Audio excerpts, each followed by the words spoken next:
সম্প্রতি এক সাক্ষাৎকারে ঢালিউড কুইন অপু বিশ্বাস বুবলিকে ইঙ্গিত করে কি বললেন।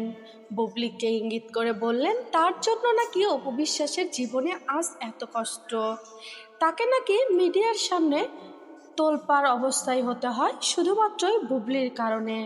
কারণ অপু বিশ্বাসের যে সম্মানটা আগে ছিল এখন আর সেটা নেই।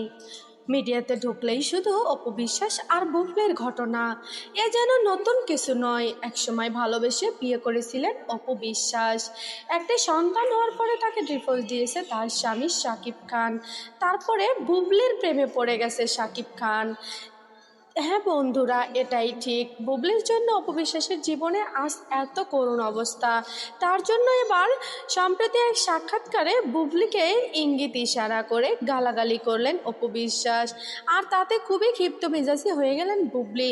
বুবলি বললেন দোষ কি আমার শুধু একার ছিল যে উনি আমাকে একাই গালাগালি করবেন? এবার বুবলি বললেন আমিও চুপ থাকবো না। এতদিন অপু বিশ্বাস আমাকে অনেক অপমান করেছে, আমি কোনো কথার জবাব দেইনি।